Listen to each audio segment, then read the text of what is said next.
is 27 News First this morning. David, do you have anything to say about your arrest?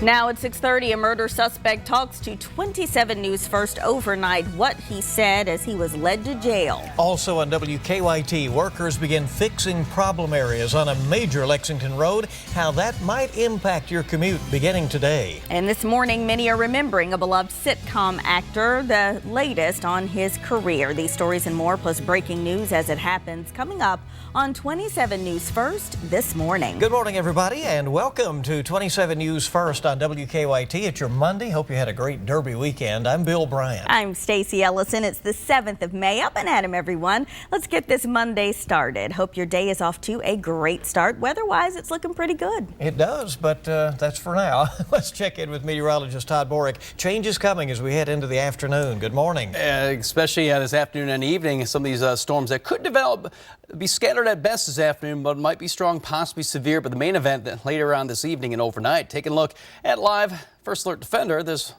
1-hour time loop showing all the rain just off to our west. The heating of the day might be able to spark a scattered shower storm as the afternoon progresses. There's that slight risk for severe weather with large hail, damaging winds, the main threat. We're in the 60s out the door right now. Temperatures will be in the low mid 80s for highs. Scattered this afternoon, but more widespread showers and storms later on this evening and overnight. So a lot to talk about my main weather. That's coming your way in just a few minutes. All right, Todd, thank you very much. New this morning, a man's in police custody. He's suspected of shooting 2 people inside a house overnight. Lexington police say the people in that house on Wayland Drive near Bryan Station held the suspect down until officers got there. WKYT's Angela Bevan is live for us now with what police say led up to the violence and more information that we're gathering. Angie, good morning. Good morning. Well, police are still investigating all of that. Still a lot of questions here. Now, they've been out at this home on Wayland Drive for several hours now this morning. The robbery homicide unit is here, and they've even had part of the road blocked off as they continue their investigation. But they tell us that suspect is in custody this morning. Now, police say a man started firing shots at a home on Wayland Drive and was then able to break in the house. Several people were in the home, including 4 young children. Police say the gunman shot 2 people, but then others in the house were able to tackle the shooter and hold him down until officers arrived. Now, once police got to the home, 4 people needed to go to the hospital. The 2 people shot, the suspected shooter, and 1 woman with a cut on her face who needed stitches. Police say they're not yet sure what all led up to this shooting. It's too early to know why or what. I believe he is known to the residents, but the exact relationship has not been determined yet.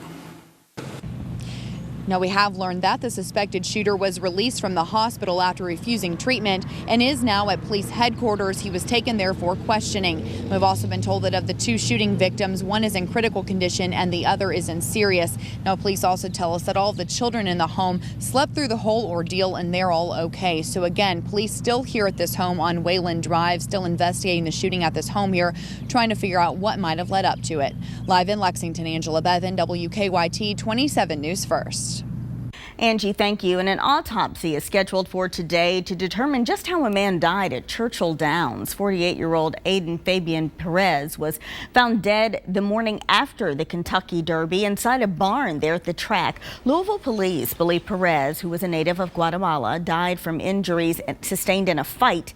They are currently investigating his death as a homicide. WKYT morning news time rolling towards 6:34. 2 teenagers are dead this morning following a head-on crash over the weekend. Kentucky State Police say 19-year-old Justin Atwood tried passing a car on US 68 in Taylor County when that wreck happened Saturday night. Atwood and his passenger, 17-year-old Jade Sullivan, were killed. Both of them were from Campbellsville. Police say they were not wearing their seat belts. Investigators say the driver of the other car is expected to survive. 3 men are in jail this morning and charged with murdering a man whose body was found off Interstate 64. WKYT's Victor Puente is live in Frankfort now with video you'll only see here on WKYT. Victor, good morning. Good morning, Bill. We're beginning to learn more about what police believe led up to this murder here in Franklin County. Now, those 3 men were found by Franklin County Sheriff's deputies. They say they found them in Grant, Owen, and Franklin counties. Joshua Hammond, James Simmons, and David Bruce are charged in the murder of Charles Monroe. Monroe's body was found on the ramp from I-64 to 127 yesterday morning here in Franklin County. Now, only 27 News First was there overnight as Simmons and Bruce were taken from the Sheriff's Department here to the Franklin County Jail. David, did you kill Charles Monroe? No. Is there anything you'd like to say to Charles's family? I'm sorry that happened. I didn't do it. Now, the Franklin County Sheriff told the Herald Leader that this murder was a result of a drug deal that went wrong. All three of those suspects are charged with murder and robbery. Live in Franklin County, Victor Puente, WKYT 27 News First. We've got a traffic alert to pass along to you this morning. You may be in for delays if, in fact, you're driving along New Circle Road today. That's because workers plan to repair potholes on bridges on the outer loop between Richmond Road and Nicholasville Road. One lane is scheduled to be closed between 9 and 3 every day this week, excluding Wednesday. WKYT's Officer Don's tracking traffic, and we will check in with him just a bit later. Also happening today, if you plan to stop by Bluegrass Airport, you may be met by some pilots from United Airlines. Those pilots plan to hand out leaflets this morning, trying to spread their message of how they say United outsources too many of its flights. The pilots say 66% of United flights are operated by regional carriers, which they say have lower standards. This is happening as contract negotiations continue between the pilots and the airline. A Kentucky community made national news over the weekend. 60 Minutes aired a piece on how the Corbin Times-Tribune broke the corruption case that sent former Whitley County Sheriff Lawrence Hodge to prison. CBS reported on how breaking the story put reporter Adam Sulfridge and editor Samantha Swindler in danger. Geez, somebody wants to kill me. That's a little odd. And it's the sheriff. The sheriff wants to kill you.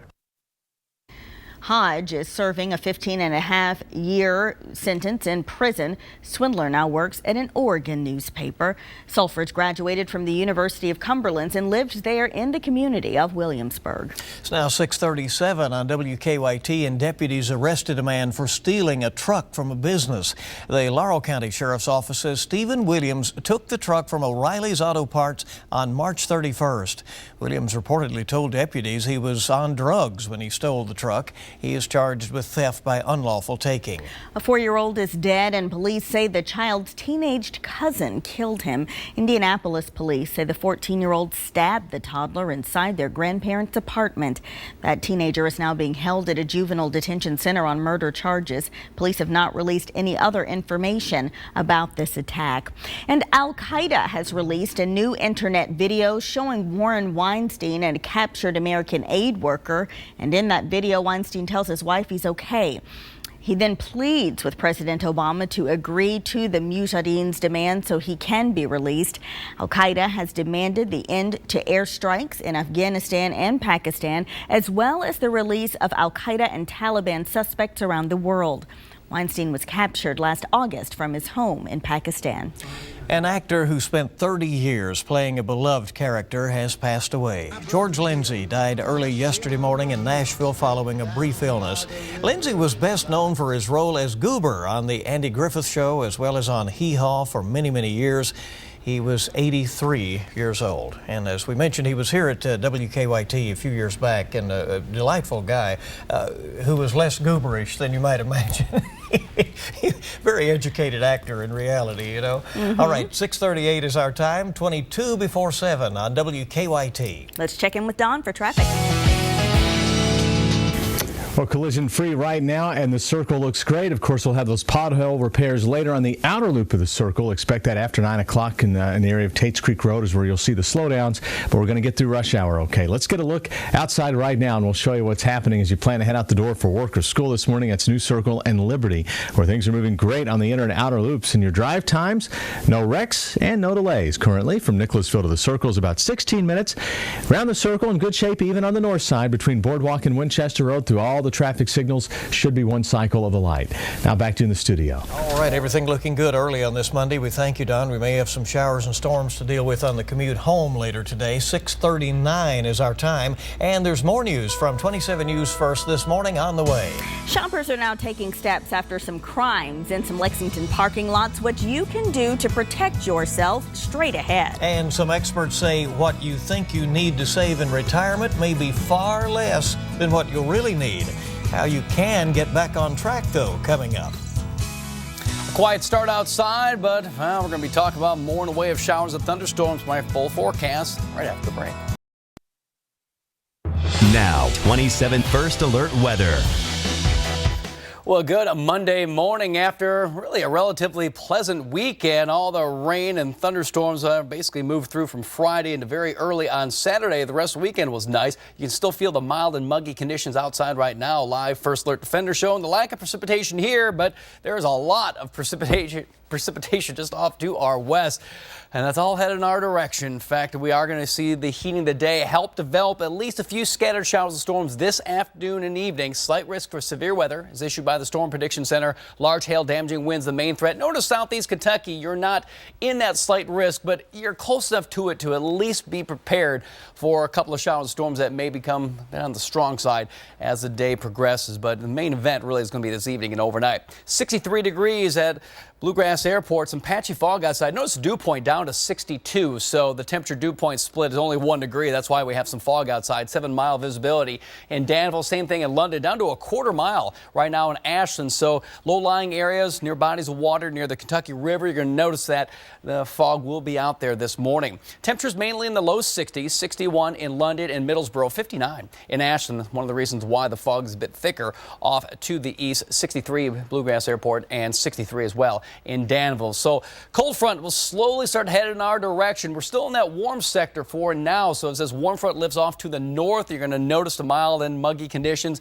heating the day. During the afternoon will help spark a few scattered showers and storms. Notice the flow still coming in from the south. So there is that possibility that any one of these afternoon, early evening shower storms could become severe with large hail, damaging winds, the main threat. But here's the cold front itself. So showers and storms still developing ahead of that by the 8 o'clock hour. We still have that scattered threat by 8 o'clock. But overnight tonight's when we're really going to see the showers and storms become more widespread. And we also run the risk of seeing some heavy rain during this time. So localized flooding might be an issue. Some lingering showers into parts of your Tuesday, especially over eastern Kentucky.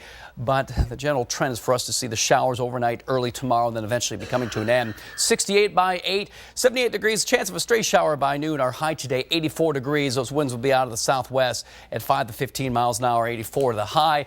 The extended forecast shows, well, the cooler, drier air behind this front. We have those early showers tomorrow. Other than that, temperatures are back in the 60s for highs Wednesday, Thursday, Friday. Maybe a stray shower possible early Wednesday, but Thursday, Friday, Saturday looking great right now. So temperatures ease back in the 70s. So at least we start the week active, end the week dry and tranquil. That's some pretty good variety through the week, huh? Hey, just throw things in there for fun. There you go. Thanks, nice Todd. little recipe. 6:45 on WKYT. It was indeed a perfect Sunday for some baseball as DeSales High School from Louisville and Lexington Christian battled it out for the title in this weekend's Touchstone Energy All-A Classic Baseball Tournament. That event took place at Whitaker Bank Ballpark here in Lexington, and Lexington Christian won the game by a score of 4-1. Congratulations to them. 6:45 on your morning news. Glad you're along with us Monday morning on WKYT. More news when we return.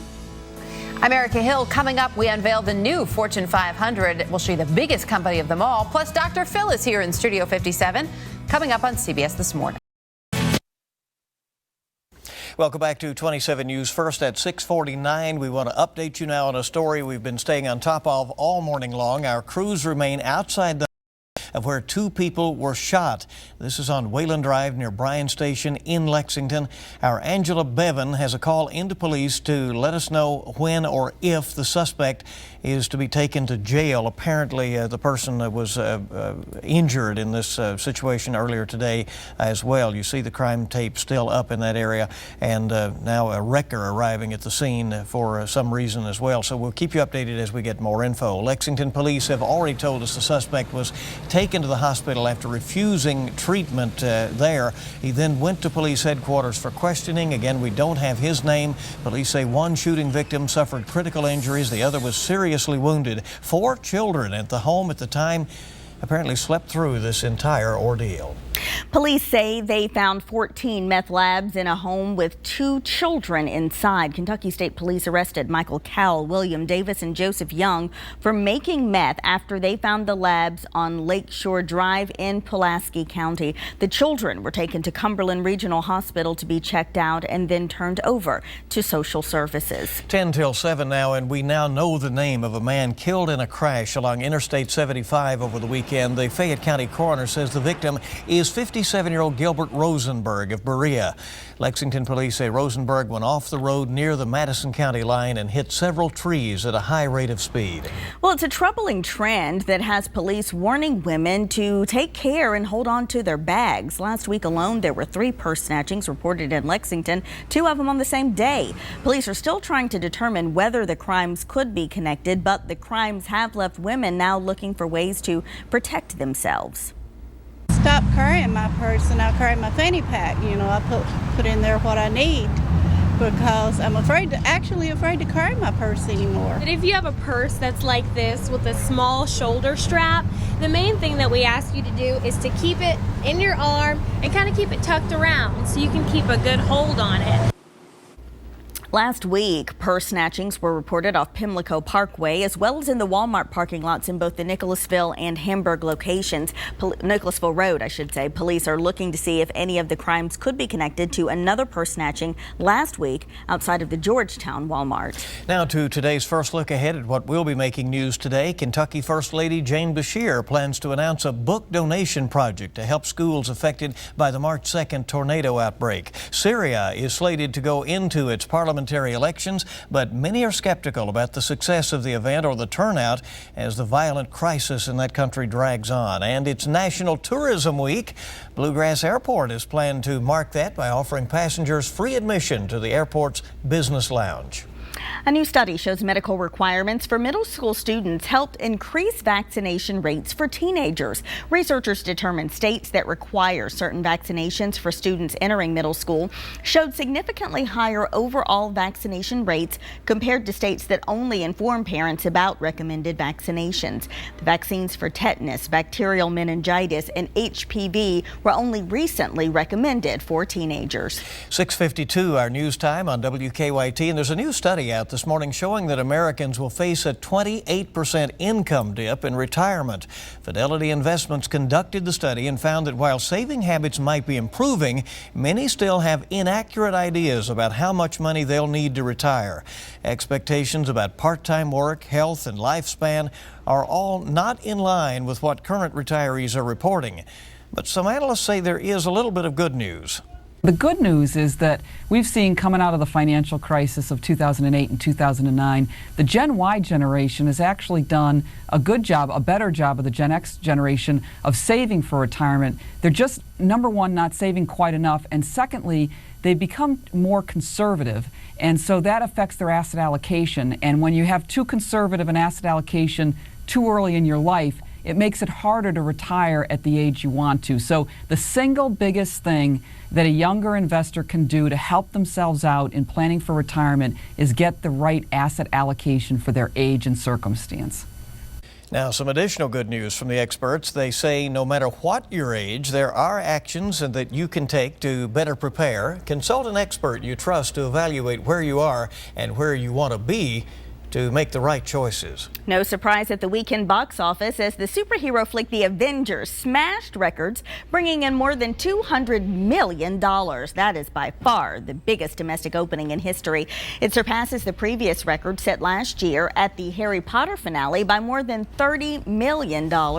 This weekend, the comedy Think Like a Man came in second place, and The Hunger Games held down the third spot. 6:54, and on WKYT.com, look for updates on this situation where 2 people were shot inside their Lexington home overnight and a man is being questioned. Also details about the arrest of 3 people in the killing of a man whose body was found just off the interstate near Frankfort over the weekend. A lot of folks are clicking on the story of the death of George Lindsay, known as Goober on the Andy Griffith Show and on Hee Haw. Lindsay once said everyone found something to like about old Goober. George Lindsay was 83 years old. Pleasant out there this morning, but we're expecting some scattered storms this afternoon. afternoon and evening, and some of those could be on the severe side. You can track things on our First Alert Defender. Check out Todd's updated forecast right there on our weather page anytime. Catch us on the Facebook for talk about all the latest news, and where you can still sign up for a chance to win in our Mother's Day contest on our Facebook page. Some nice prizes being offered up by the sponsors of that contest. A name change for a big annual event in Richmond. The Pottery Festival, held in September, will now be known as the Richmond Great American Festival. The celebration is to be broadened in scope in several ways. The Richmond Register with details about that. And CBS This Morning is coming up shortly. Right now on CBSNews.com, all the latest news and clips from last night's 60 Minutes and some great picture galleries, including derby photos and pics like this of the supermoon on Saturday night. Really was something to see, and you can scroll through that. They just have some outstanding photos, certainly, of those from around the world. A link to that again on CBSNews.com. Join us on Facebook or follow us on Twitter. And for the latest news anytime, WKYT.com. Well, good morning. No collisions at the moment, and we're off to a decent start. Really, the slowest traffic's on the exit ramp from the outer loop to Georgetown. It's just heavy stuff there. They're going to be working on the outer loop and New Circle between Richmond Road and Nicholasville Road. Pothole repairs after 9, so expect delays throughout the day. Quick look outside. We'll show you what's happening right now as you plan to head out the door. No problems to report. Ed Versells in Alexandria. Now back to you in the studio. And a nice start outside right now. Some patchy fog, but we do have showers of storms on the way, especially as we head through the afternoon, evening, overnight hours. Slight risk for severe weather with large hail, damaging winds, the main threat. And notice that virtually encompasses all of Kentucky, even southeast Kentucky. While you're not in that, you're close enough to the slight risk polygon that Alicia should be aware as we head through the daytime hours today. Fog outside down to 6 miles in Lexington, about a quarter mile in Ashland right now. We're going to warm up to about 84 degrees for a high, but all the activity later on today with the threat for severe weather. All right, nobody's more up to date than you to start your day. Thank you for being with us on WKYT. Have a great morning, everyone. We'll see you bright and early in the morning.